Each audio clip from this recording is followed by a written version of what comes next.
Thank you so much for joining us this evening. So thrilled for this discussion on our Women Heard research report, which we'll be diving into the data a little bit in a moment, but wanted to welcome you all and prepare everyone for a really wonderful discussion with our incredible group of panelists. We're going to be diving into some of the quite staggering research that came out of the Women Heard initiative that New York Women in Communications ran over the past year. And we've assembled a really wonderful group of speakers who can approach this from a lot of different angles. So with that, I'll hand it over to our moderator, Kate Byrne, to introduce herself and our panelists. Terrific. Thanks so much, Chelsea, and welcome everybody. You are in for a very robust conversation. And I want to start by just saying I'm so excited to share the screen with such esteemed leaders. Each one of these women provides skills, are both poets and quants, meaning that they both understand quantitative research, but they're also able to share the story. And what that means is for you that after this conversation, you're going to have a very rich overall perspective of what happened, but also more importantly, what we can do moving forward to ensure that we're taking care of ourselves and each other, both inside and outside of work. To me, the Women Heard report is a tremendous service to women in communications and beyond. Now with COVID entering year 3, we all know there's been a devastating impact on women in communications. We're going to go beyond the numbers and we're going to actually hear the stories and the trends. And then, always the optimists, we're going to start focusing on what are the solutions and how can we best move forward. Bringing to light many a pearl of wisdom, we have Georgia Galanudis, who is the New York Women in Communication President-elect and Chief Experience Officer of HIMSS. Thank you so much for joining, Georgia, and driving this whole effort forward. We have Dr. Danny Bain, who is the VP of Strategic Analytics Director at Foote Belding. We've got Ann Kowalewski, who is Bloomberg Media's Chief Marketing Officer. And then we've got Kristen Myers joining us from The Balance, where she holds the role of Editor-in-Chief. And I'm Kate Byrne, editor of womenadvancing.org of Media Village. And I'm just excited to really dive in. So with that being said, I want to start, before we kind of do this deep dive into the numbers, I want to hear why the study, why now to each of you, why this work called you and how you got involved. Georgia, let's start with you.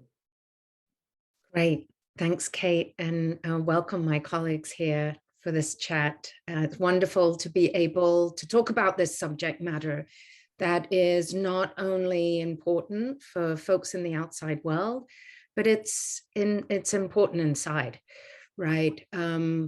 I've been associated with New York Women in Communications for a number of years. And a couple of years ago, it became increasingly important for us to survey and take a data-led approach to what we were communicating. And then COVID hit. And that need just went off the charts in terms of we were feeling it as individuals, collectively, as colleagues, but we did not want to be so presumptuous to assume that we understood what everybody else was feeling. And so this idea of Women Heard, of stopping, listening, and really understanding what was happening became imperative. And so we brought our partners here together and we put our heads together and collaborated on this research effort so that we could learn more and really be informed in how we were going to help our fellow women in this industry. And the key to me is we now have key facts, and facts can hopefully, knock on wood, drive policy change. But Danny, how about you? What drove you? So we all know the last few years have been real rough. Oh wait, first off, thank you for inviting me. I love this topic and this is gonna be so much fun. Well, except for the topic matter being a little bit, but anyway, the last few years have been really rough. And I see this with my sister, my friends, and of course, my coworkers. Mental and financial health were hit particularly hard. And for many, they haven't even recovered from it yet. So when New York Wiki came to FCB to partner on creating, designing, fielding this research, oh yeah, we jumped at that chance. This study gave us the opportunity to really dive in those areas, to get a sense of what the problems were and what needs weren't being met. We were able to investigate ways that we could, if not fix problems outright, at least help us illuminate a path forward. Terrific. And how about you and Bloomberg? Sure. So like Danny said, thanks again so much for having me. It's wonderful to be here with all of these inspiring women and everyone on the line being part of this discussion as well. And we look forward to getting your questions at the end and really making this collaborative. But the Women Heard Report was really important for Bloomberg to contribute to. And for those of you who know Bloomberg, Mike, Bloomberg LP, Bloomberg Philanthropies, Bloomberg Media, we really look to investigate challenges and solutions related to inequalities and inequities of all kinds. And so thinking about here, how could we really put our sort of research chops, how could we put our resources behind really figuring out how we could unpack this and get more answers around this. And something that Mike says a lot and that really governs how we approach projects like this is, if you can't measure it, you can't change it. Right. So back to your point on optimism, Kate, I think we want to get out on the other side here. And so how do we really measure and get our arms around the magnitude of this problem and the magnitude of the situation so that we can make a difference? And then personally, I'm as a working mom myself, going through these challenges and these trade-offs on a daily basis over these 3 years, obviously personally impacts me, resonates with me and a lot of my teams. And so thinking about from the Bloomberg perspective, how we put sort of our research and analytical arm behind it, but also that, EQ side of things and really making sure that we're supporting our teams and our people and our companies through this as well.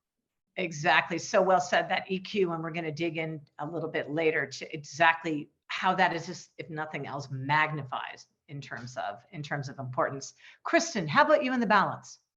Yeah, so the balance, of course, is just one of dozens and dozens of brands and verticals that is a part of the now Dotdash Meredith family. We, of course, are the largest publisher in North America, but I think we can actually say the world now.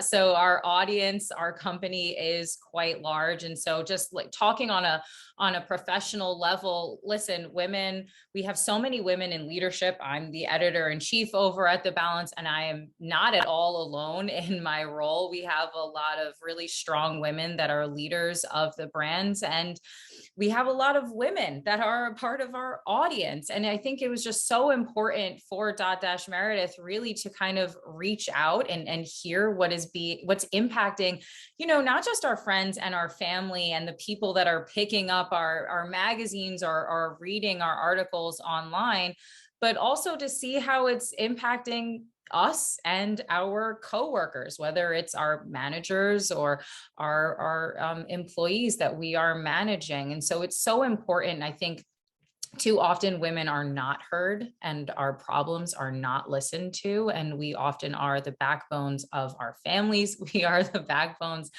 in the office. And so it's so important to have this data, this empirical data really, so that it actually provides a little bit of strength and bolsters the arguments that I think many of us have already been making in our workplaces and in our own personal lives for so long. And kind of echoing a little bit what you and what Anne said, when you have that data, you actually can make some of those changes. You can actually see the problems that need to be tackled and what policies might make that most effective change.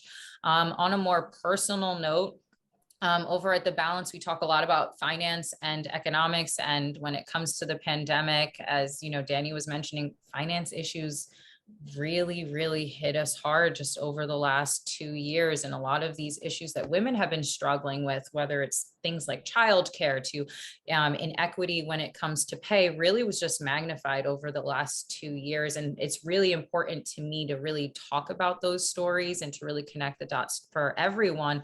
What is going on in our workspaces and also in our homes. So I'm so excited, and thank you so much for having me. And I'm excited to be here to have this conversation. Terrific. Well, I'm gonna take that opportunity to make a segue now into the study itself. And Georgia, I'd love for you, especially given that you were such the driver of this research initiative and did so with such gusto. I know we know that women in communications are twice as likely to lose their jobs, experience a pay reduction. I know I myself, 60%, bye-bye. And then in general, just less employer support than when compared to men. So question for you, what were some of the other and perhaps even more surprising stats that you saw as you looked into the daily lives of what we've all been experiencing over these past 3 years? I think it comes down to empowerment of choice. And actually, there's some Pew data that just came out today that says that 1 in 5 adults in 2021 quit. 1 in 5 quit. And a lot of the top reasons there, even though we may not have asked the questions exactly the same way, I think it's all coming down to the same thing. Through adversity, you stop and you really get to look at the core of something. And that may be someone you know, it may be a relationship. I think a lot of women looked into the core of the organizations that they're working for. And they said, no, you're not paying me enough. This is too stressful. I don't have the support that I need to feel good about the extra work that I'm doing. And our studies showed us that 23% of women in communications looked for a new job.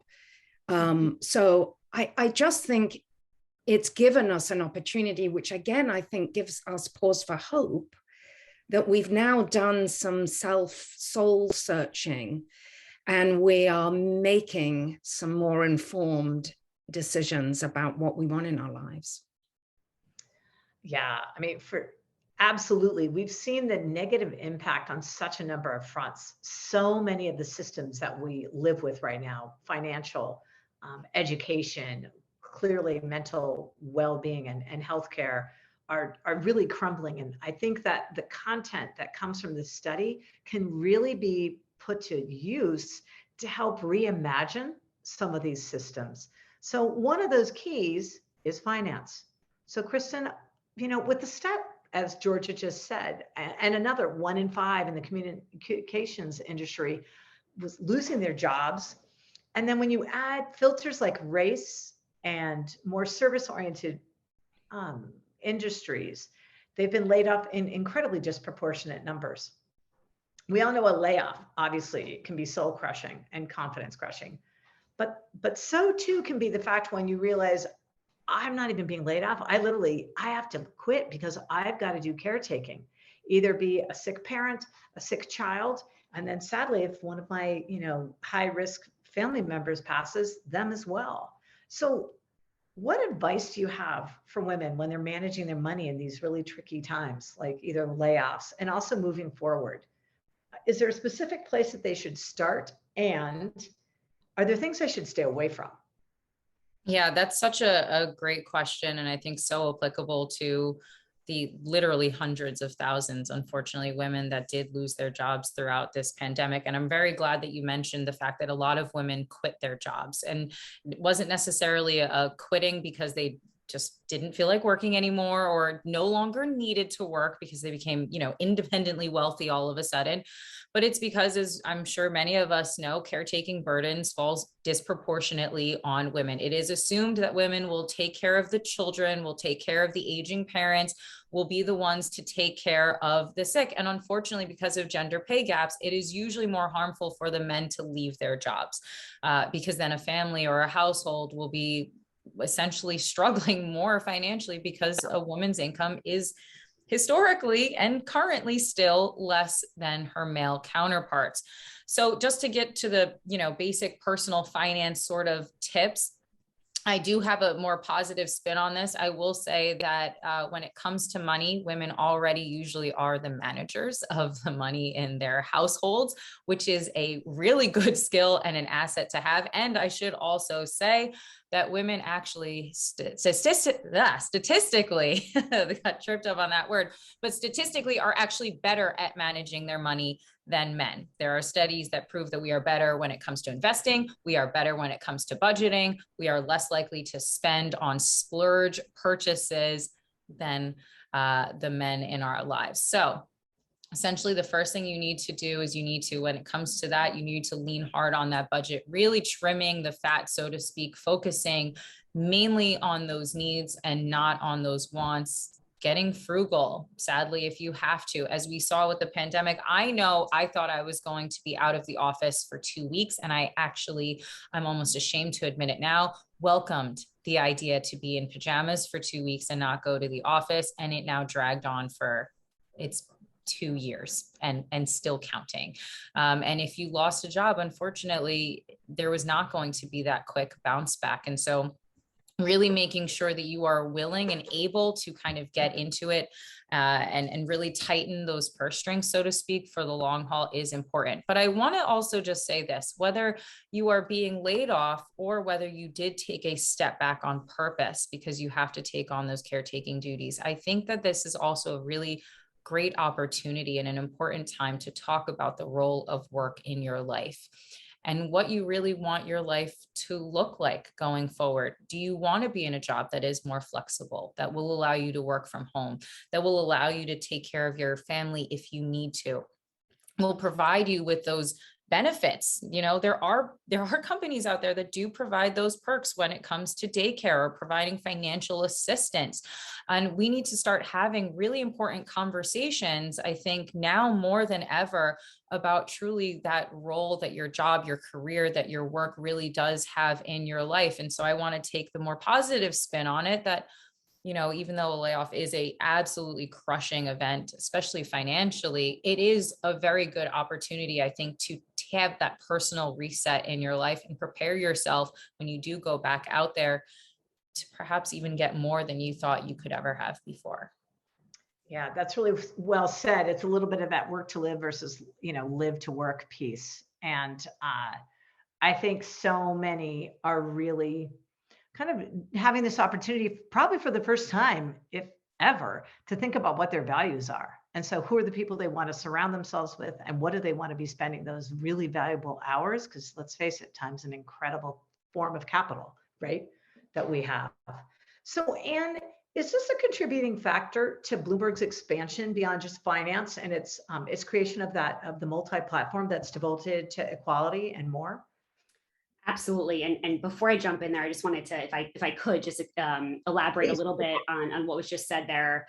I think another aspect that I think is really important in how we approach this too is somewhat of a back to basics mentality, right? Of yes, it's related to the pandemic, but it existed well before the pandemic and will exist well after, which is around pay equity, right? And sort of just our general approach as women in the workforce, which I think the pandemic and all the factors that we just spoke about really illuminate that as a major issue and a larger gap that we have to close. And, part of the research that we worked on as part of this with the Bloomberg Wealth study that's part of the report is that 29% of men strive to make more money no matter what the hours are versus 20% of women.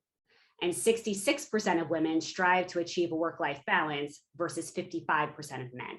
Right. So again, sort of that value and the value exchange of what you're willing to sort of put in, trade off, give up relative to income, I think is something that we really do need to consider and really think about how does that come back to how you have those negotiations, how you have your reviews and your evaluations and sort of what you ask for from your employer. So I think that's really important.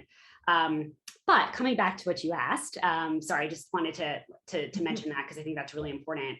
But as you talked about, Bloomberg is really working on expanding our coverage areas.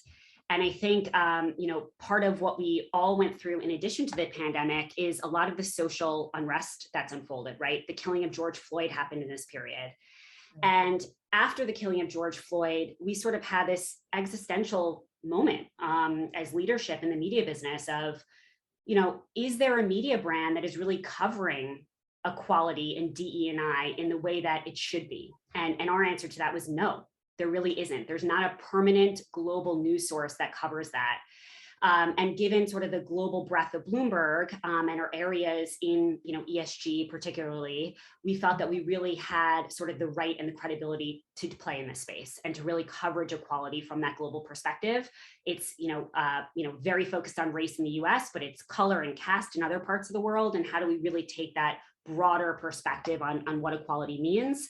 And importantly, and I think a theme of this conversation is, what is the hard work, the good work, and the solutions that are being done, right? There's no answer. This is not a problem solved situation by any means, but there's a lot of innovation and a lot of good work that's happening. And how do we really spotlight that? And I think from a communications perspective, what's interesting about that is give us all sort of a really interesting canvas to talk about what our companies, our organizations might be doing in this space. Because that's also a difficult thing to do and a difficult thing to sort of venture. And so providing this sort of platform for brands to really talk about the important work that they're doing there.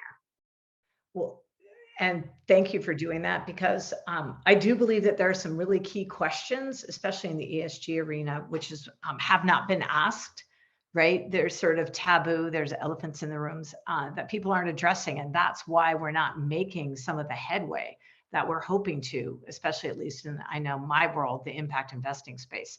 I did also want to tag on to what Kristen, you had just said. It's an interesting phenomenon. We should all, as women, with the stats that you just shared, we should feel more confident when we go into a negotiating situation.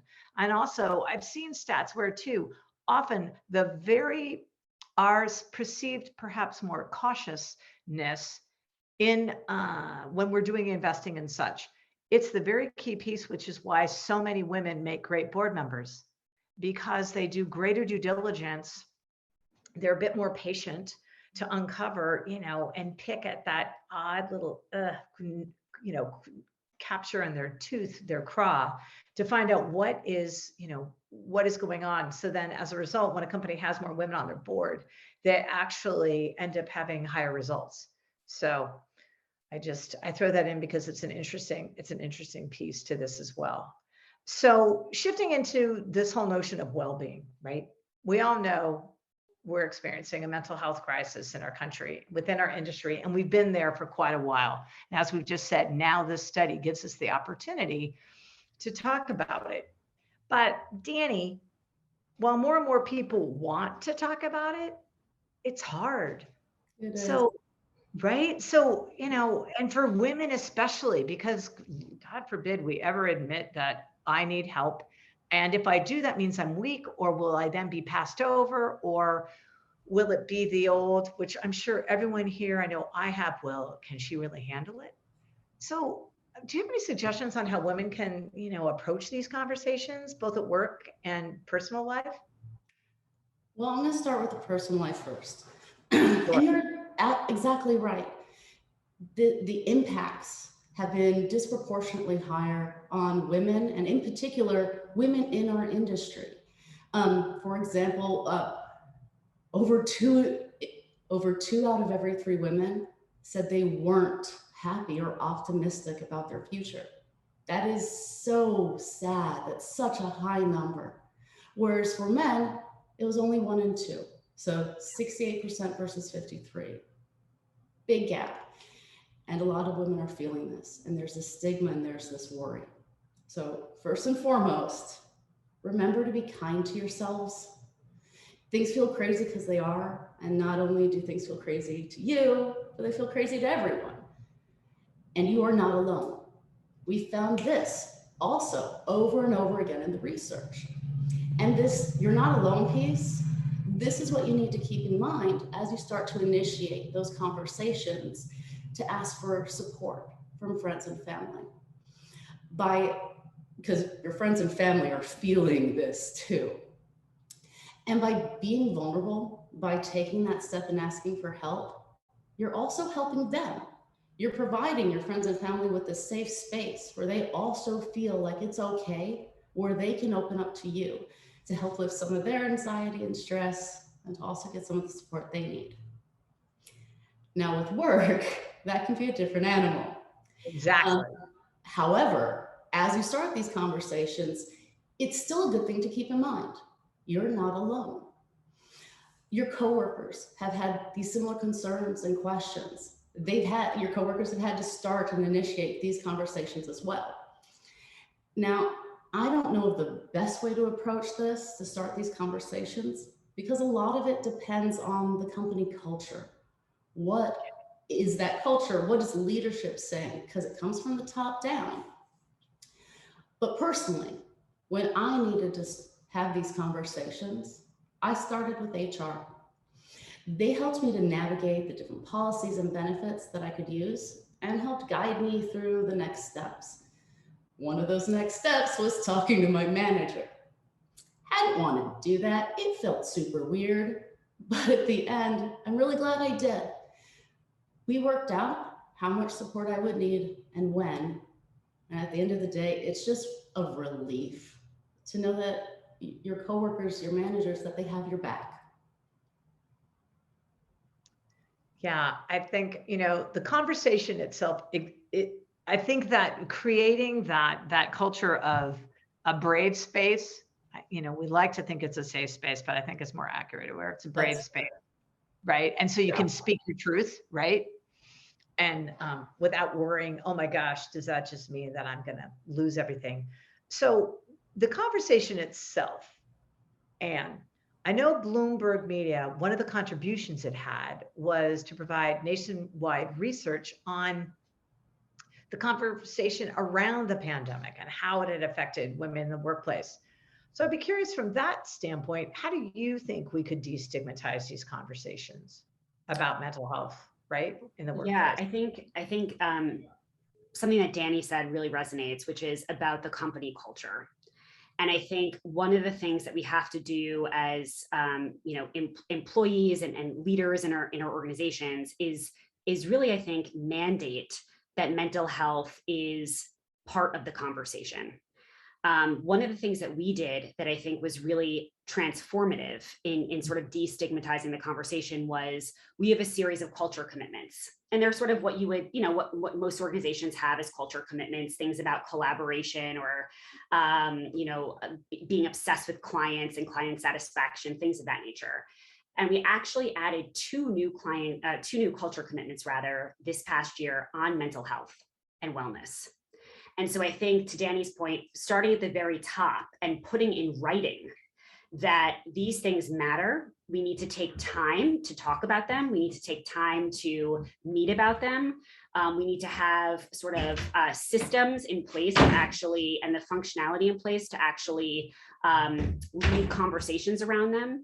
And then therefore hold us and the business accountable to those things, right? And evaluate managers based on these things so that everything comes back to incentives and evaluation to really drive change. And I think that when it becomes part of this foundation in the system, you're going to get real action coming off of that. The other thing that we did that led to this was we're doing now, quarterly employee pulse surveys. So again, I think to Danny's point, I think just opening the dialogue, right, and making it, I think that the choice of doing sort of a blind quantitative study globally really helps this, right? Because you can write in your concerns, you answer the questions, you feel really safe to communicate what might be on your mind. And so really capturing information that way. And then again, evaluating that on a regular basis and tying that back to our HR policies. So starting the conversation, making it part of the foundation, and holding leaders accountable are three things that we found, success in. I was going to say, at the end of the day, there's just no getting away from it, that we, the leaders, have got to, as Gandhi said, be the change we want the world to be. So that means we have to be the ones asking for help, being transparent, and quite honestly, doing things like, oh, hey, either taking vacation or leaving at a reasonable hour so that people feel comfortable doing it themselves and knowing that there will not be some kind of a repercussion. So, Georgia, you know, this brings to light this whole notion that we now have multiple cultures because COVID has got us working in a micro local out of necessity, but also we're now inside the homes of all of our global teammates in an oddly kind of weird, intimate way. So we now have 5 generations under one workplace, 5 different worldviews, expectations, experiences, beliefs. How does age play a role? Does it? In comfort level having these conversations? Because I could see how, frankly, more senior people might not feel comfortable. There may be some more Gen Zs who are downright, hey, I deserve more than this. What do you think? Yeah, I think absolutely. There are definitely some generational generalities that I think we see playing out. Myself as a hardcore Gen Xer, I don't know what it means to make time for myself. Like that is sort of out of the realm of my perspective and understanding. But I have colleagues and others that I know that I'm friends with and have worked with that I've taken time to learn from, right? To put myself and my health and well-being first. I think no matter what generation you're sitting in and whomever you're engaging with, you've got to find common ground. And I think some leaders that may be so focused on the work have forgotten that we work within an environment of confidence and trust. It's all around trust. And you can only build trust and confidence by having some real exchange with someone. And that means you've got to find some common ground. One of the things that came out of the study that I'd like to mention that I thought was also pretty interesting, and this is where we might be able to find some common ground, is during the pandemic, people had trouble performing well in their job, connecting with family and friends and significant others, staying active, and maintaining their focus. Those are 4 really important things that support your own well-being, your confidence in yourself, and your ability to show up and perform, whether at home or at work. And finding opportunities to build enough trust, no matter how old or where anybody else is, find a way to engage in some dialogue and conversation where you can ask people how they're doing, right? And you can't just do that out of the blue. You've got to build that, and that's critical. And we all know how much better we feel when we're active, when we're engaging. And I think one of the things that we're all suffering from as we sit in our boxes is the true physical and emotional and energetic exchange that we don't have as much of. And but taking a few minutes to at least engage on something that you can both relate to, I think is really important. Yeah, you know, it's interesting to experience how, you know, we spend so much time on the screen, and really what we need to do is we need to focus on eyes, not screens, right? People, not keyboards. And I think that'll be one of the interesting shifts that needs to take place as we start, you know, re-engaging with one another. I know that there are some folks who are starting to go back to the workplace and they're actually thinking, okay, I can't take all that energy, all those people. I can go for a day or 2, and then I kind of want to go back into my space and just sort of take care of myself. So it'll be interesting to see how this also shifts workplace practices. Kristen, this to me also spreads over into the whole notion of finance. We tend to often unintentionally adopt the financial practices of either our cultures or our family members, different generations. So how do you see this shifting? Same thing with these different vantage points that these multiple generations come to work with. be it in terms Yeah. of jobs, I want to get paid, or purpose? That's such a good question, but also such a good point, because we tend to do what our parents did or what our parents told us to do. And they learned from their parents and their parents and so on and so forth. So this is actually how we see such huge gaps between men and women, but also between ethnicities and different races, because you see that these knowledge gaps are just continuously perpetuated generation after generation. And what I would actually say that for as terrible as the pandemic has been on a personal level, and for many, it was also terrible on a financial level, the pandemic did provide this really, I mean, and it's weird to say wonderful opportunity, but it did provide this opportunity for people to really start asking a lot of these questions they weren't asking before. I mean, we've seen just traffic just to websites, and that's obviously not like the only statistic that exists out there, but people were asking and hungering for more financial information.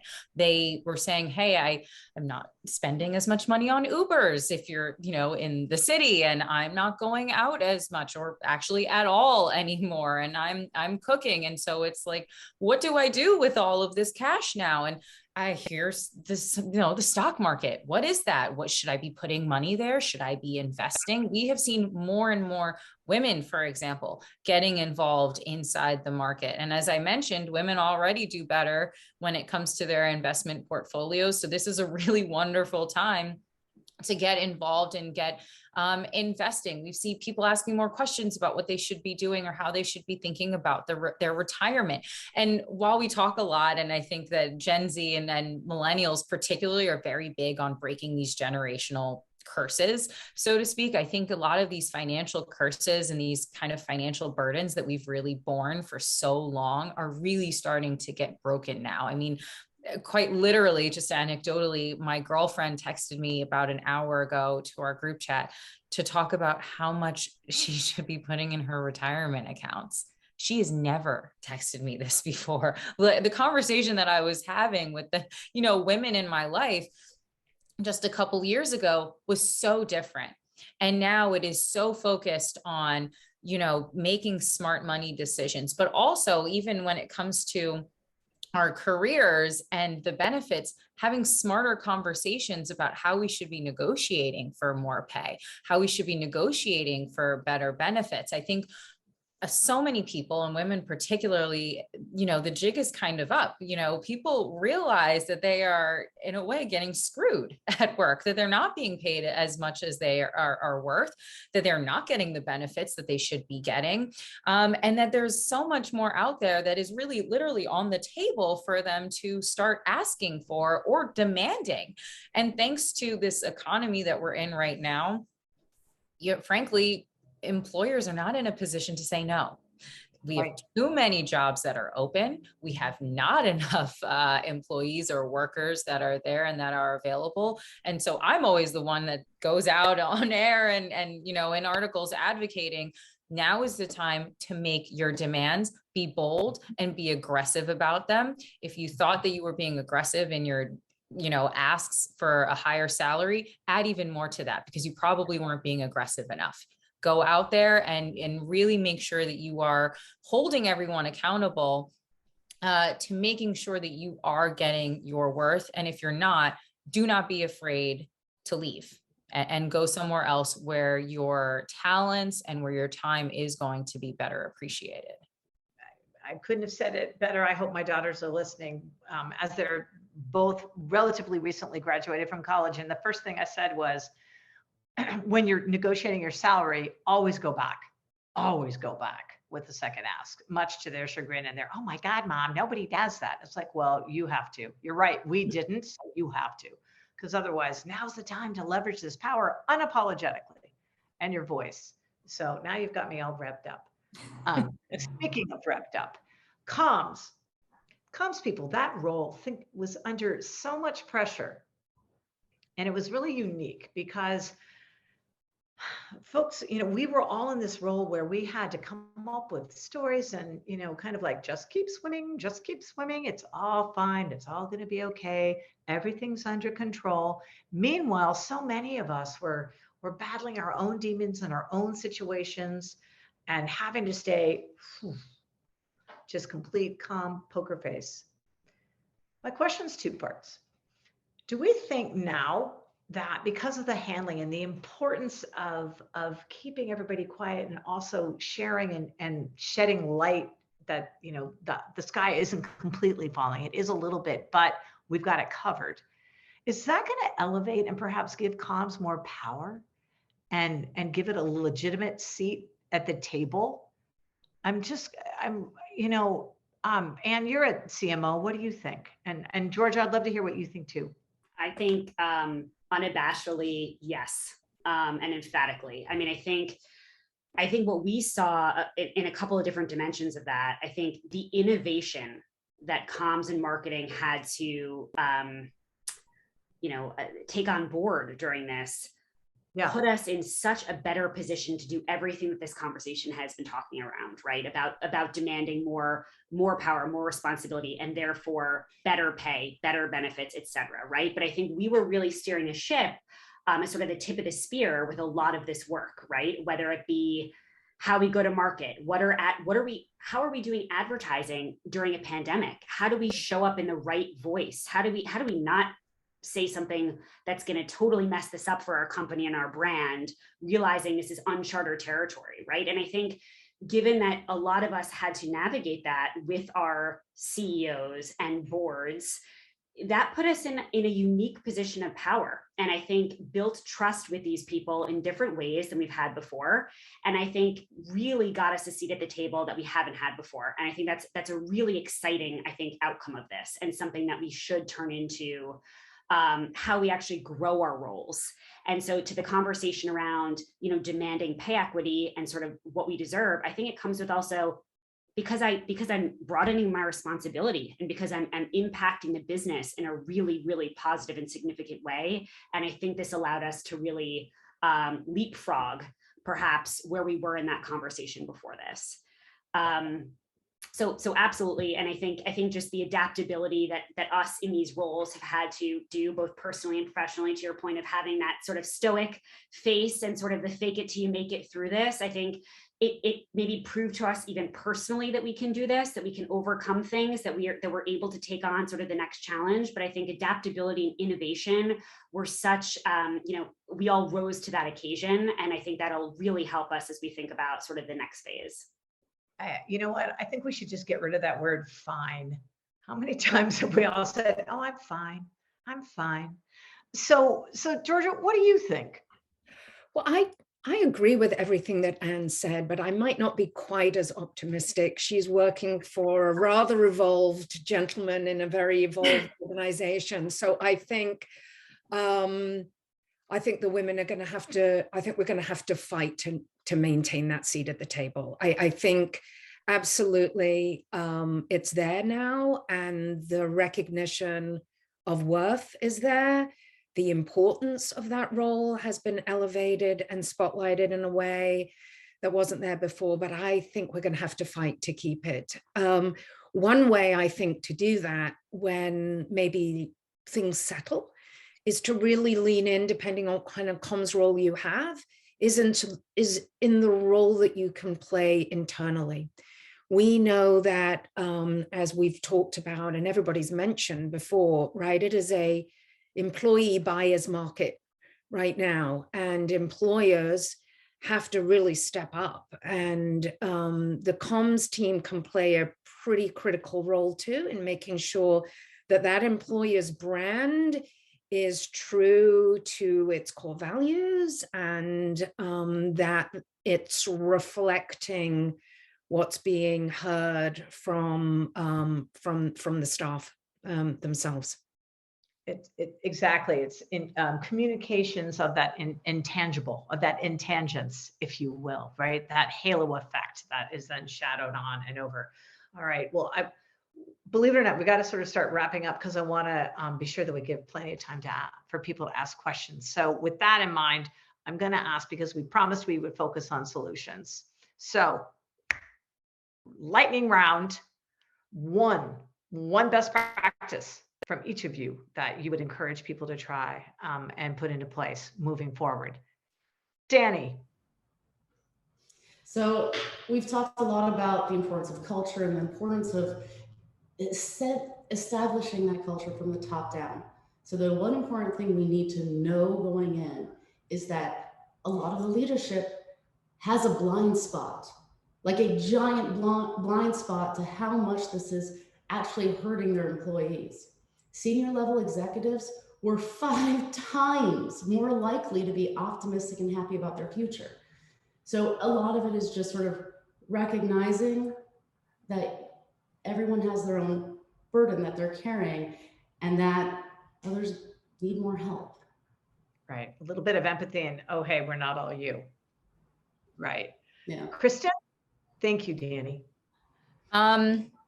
I think so. The tip I'm going to say is actually, I think can be used in many different ways, whether it's fighting for better pay or, you know, part of what Georgia was saying about the fight, really to maintain some of the status that we've achieved in the last little bit, because I am a big believer that without communications, you've got nothing. And we like to think that communications is just this frou-frou thing. Oh, it's nice if you can talk to people or you can express or what a brand is, but it's not that important. Well, it is incredibly important. And it doesn't matter if your company is doing something great if no one knows about it or you don't know how to tell people about it. So communications is so absolutely critical. So my big thing is finding a sponsor and being a sponsor. We talk a lot about mentorship, but I'm actually really big on sponsorship, which is even more important, I think, or even bigger than just being a mentor. I think that we, particularly as women, whether you're in communications or in another role, need to make sure that we are consistently echoing and shouting each other out, even in rooms that are, you know, sponsee might not even be in. And you need to also find someone else who is able to do that for you. And I think that when you are able to do that, it means that even if you get pushed away from the table, you and your army of sponsors and the army of people you are sponsoring are literally going to build your own table or move people to the side to put in folding chairs.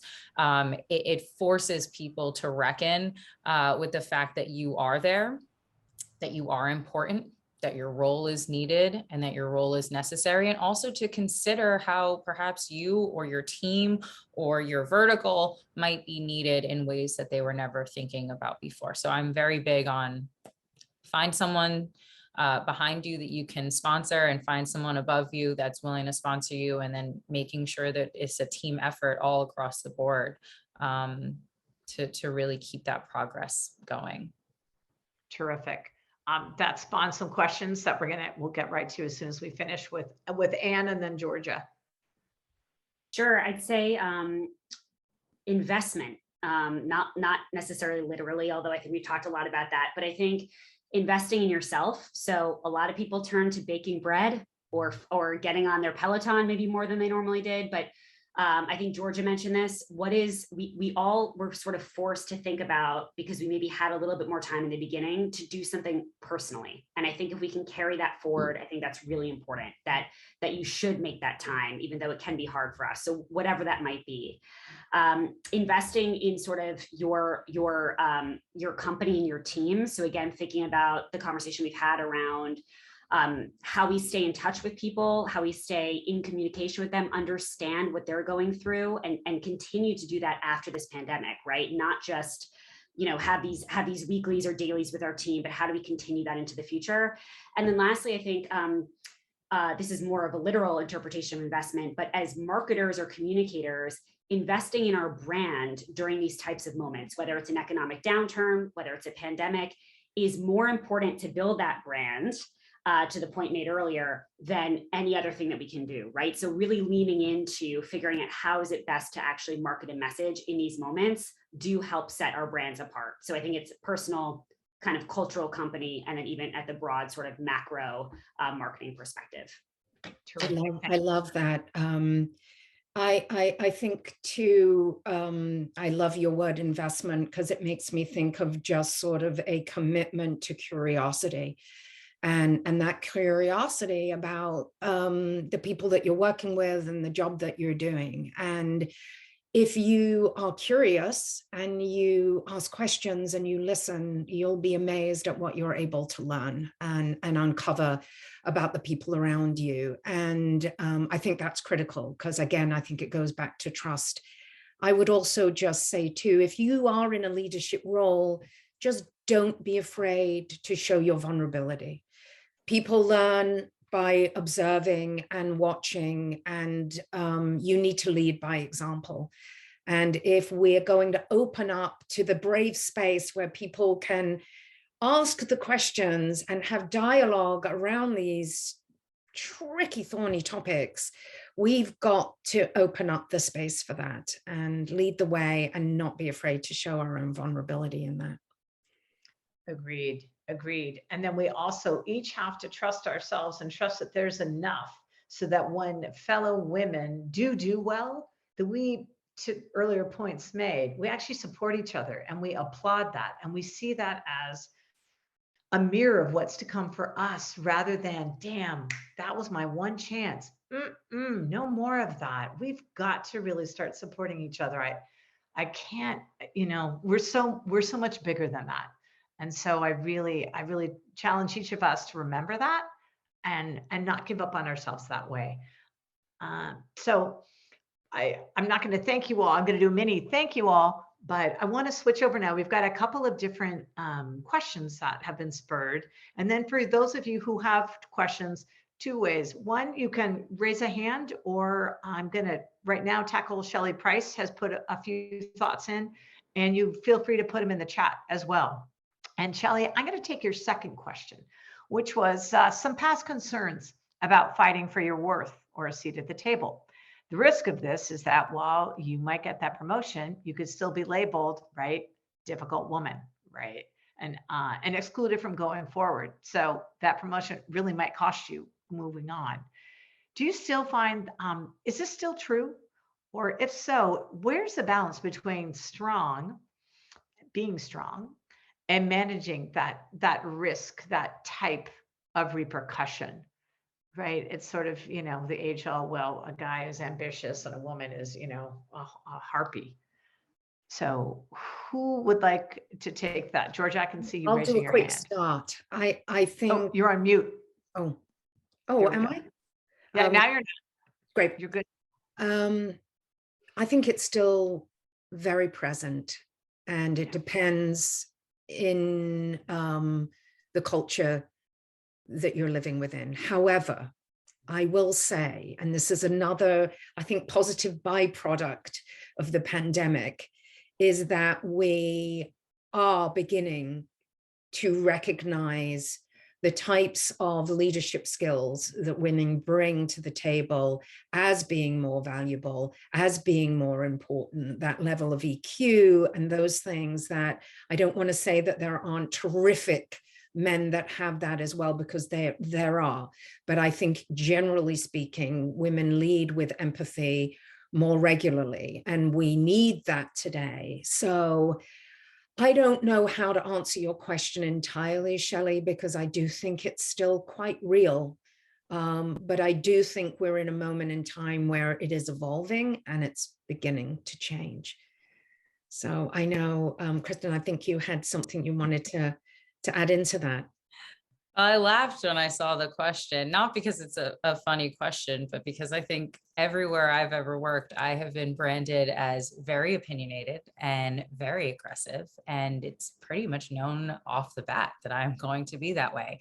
And personally, I love that, because that means everyone knows exactly how I'm going to be in the workplace. I am not very good at hiding my personality or hiding my opinions, and my face says a lot, even if my mouth is not talking. So that's how I am in the workplace. And I think that if you are somewhere where those kinds of traits, depending on your role, are not applauded, because mine typically, actually, I have been applauded and in a way almost awarded for that kind of, brashness that I bring sometimes. And then I think that we need to start asking, is this the place or the culture where you want to be, depending on your role and where you are, you can affect change in the culture, but we don't have to change the entire company if it doesn't suit you. You can try to go somewhere else. But more importantly, I think that when it comes to that sort of like being aggressive and, being difficult sometimes, I think for me, what has always worked is that I'm very willing, and I always offer this as advice, I'm very willing to pick my battles. And I tell people this up front. I will not fight for every little thing. I'm not going to fight over every little thing. But when I do decide to fight, I'm going to die on that hill. And chances are I will make you back down because I'm not going to. So I won't do it often, but when it happens, you need to be ready for it because I'm going to be fighting for it tooth and nail, whatever it is. And I think that I've been able to therefore navigate because people know that I'm not going to all of a sudden spring up and fight for something needlessly, that it needs to be incredibly important to me in order for me to do that. And I think, honestly, there's no better thing to fight for than honestly yourself and your career. And the investments that you're demanding be made into you, whether it's in form of your income, career trajectory, opportunities that are present for you. And if you are branded as difficult for fighting for your value and fighting for your worth and fighting for a bigger salary and a bigger title, then it sounds like a toxic place to be that you could probably just do better elsewhere and thrive elsewhere. I'm always big on leaving, tactically leaving. And I'm going to add on to with Georgia, what you just said. I also do think that once being more empathetic and kind of open that way and these softer skills, I do believe too, I mean, let's face it, men have femininity inside them just as we have masculinity. So then they will also get more comfortable of expressing that and showing that. And then the bullies that say, don't be a wuss, well, they become the odd man out, I would say. Okay, ladies, Tekla Szymanski asks, attitudes towards working remotely from home have finally changed. Yeah. In the past, working from home was often mentally placed in air quotes. Now we know that's not true. Working remotely is often harder than working from an office. What do you all think about that change? Will this new flexibility and appreciation for remote work stick with us? I would almost add, do we want it to stick with us? I mean, I do, but that's just me. Oh, yes. So what do you think? Yes. I think it definitely will stick with us because we've been able to do it for so long. I mean, the previous misconceptions about it, it's obvious, they are obviously untrue because we've been doing it for 2 years. Yeah. And while it can be challenging, it does offer flexibility.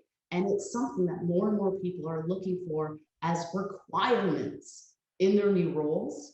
So this is going to help push companies towards creating that as a benefit as they try to attract qualified talent.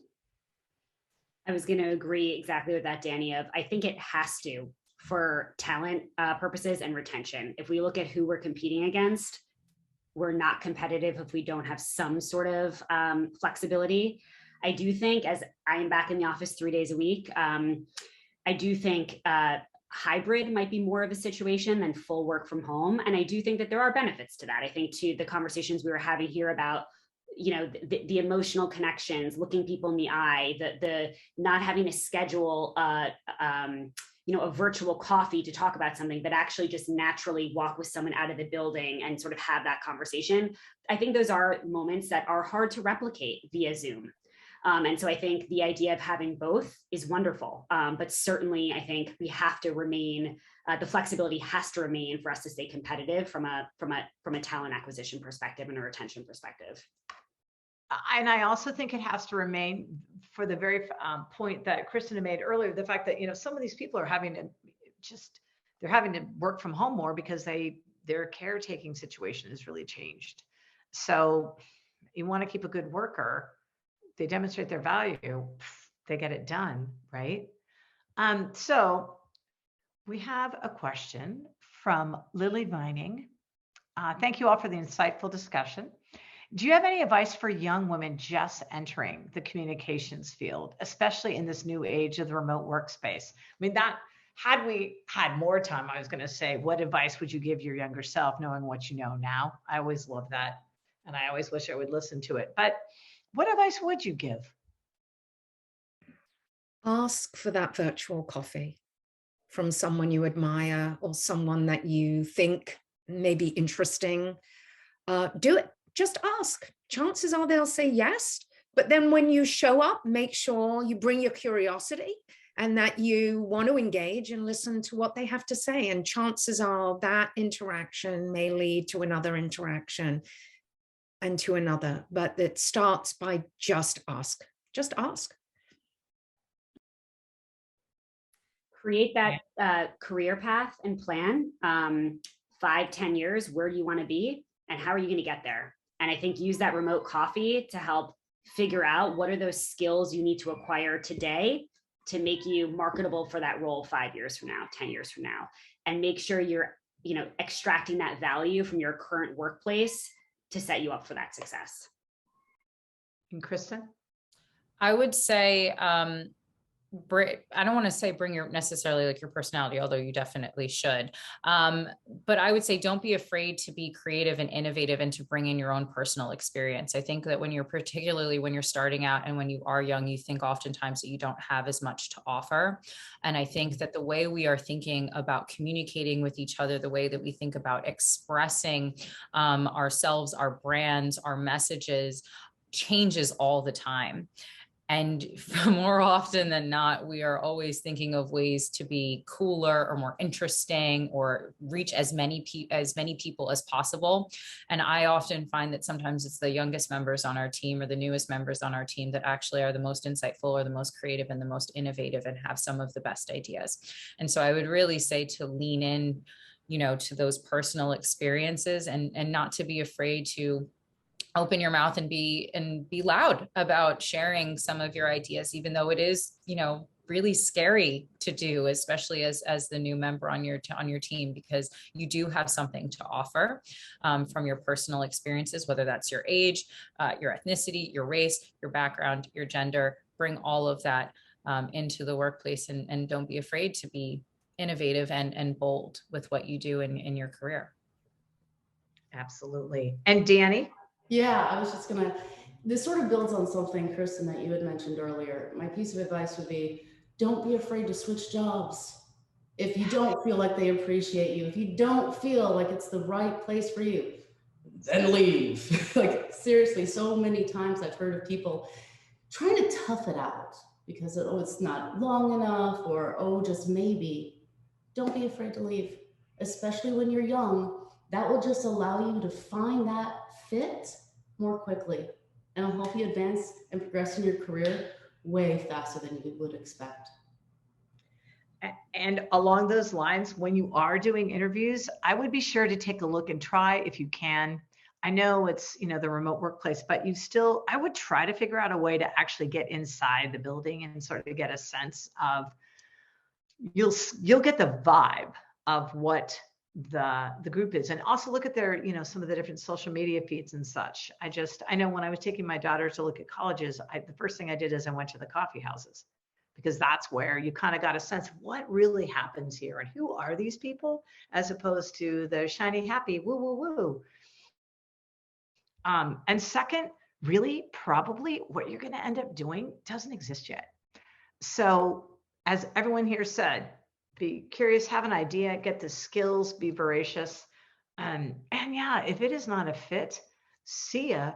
I just now finally got in my head, okay, who gets to work with me as opposed to who do I work with? Because if you go that latter route, you're pretzeling yourself. You're making yourself small.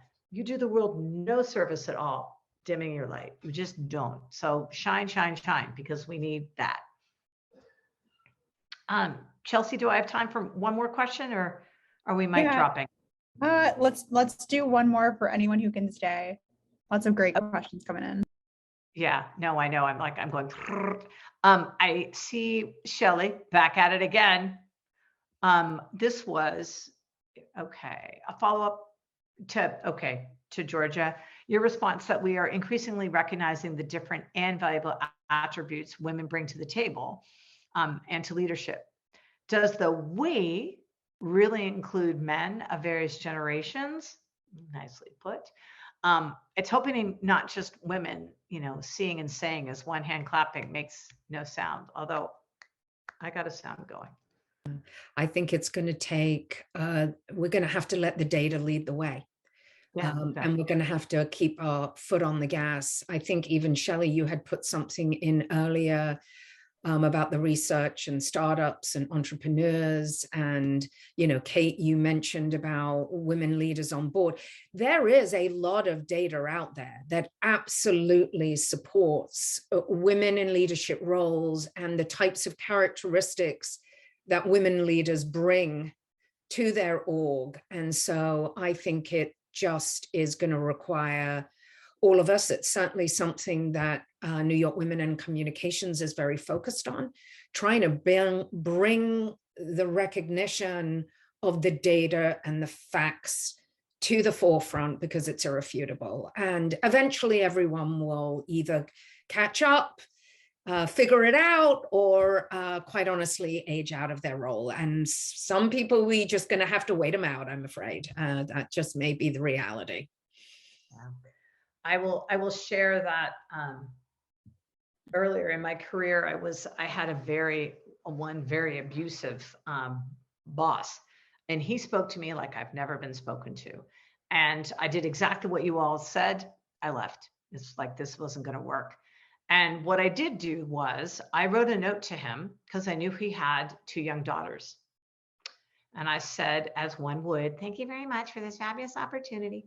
And I want you to think about what advice you would give your daughters if anyone ever spoke to them the way you spoke to me. I wish you the best. Fast forward, he ended up, I did an exit interview. I shared that I thought, someone who was more litigious, I'm certainly not, would have taken action. So, pay attention. And I'm not throwing anybody under the bus. And sure enough, more and more people started to come forward. He went through an anger management course and then was asked to leave. Senior level executive at a big house. So step up and don't abandon yourself in those situations. And I do hope as people have more children, they start realizing, oh my gosh, this is actually a thing. So, all right. What do we say? Come on, big claps all around. Thank you so much. Such a pleasure. Danny, Georgia, Kristen, Anne, thank you so much for sharing this time with me and really opening up and being so thoughtful and insightful. And I'm going to say brave and putting it out there and giving so much wisdom to so many, because this is the kind of support it's going to take, right? Over and over and over again. And with all of you at the helm, I have no doubt we're taking that mountain in a single bound. I'm just saying. So thank you so much on behalf of New York Wiki. Thank you all for joining who listened. And please, I'm sure we're going to be sharing the recording. Please share it with others. This is how, we're going to get the word out. Make sure to read the report. There are a few other reports that each of these esteemed panelists have been active in. We'll share links to that. Educate, educate, educate. And not just the people that look like us, right? Men too. All ages, all colors, all everything. All right. Thank you all. Have a terrific rest of your week. Thank you. It's been an absolute pleasure. Thank you. Bye all. Thanks so everyone. much. Have a great night. Thank you. Bye-bye. Bye.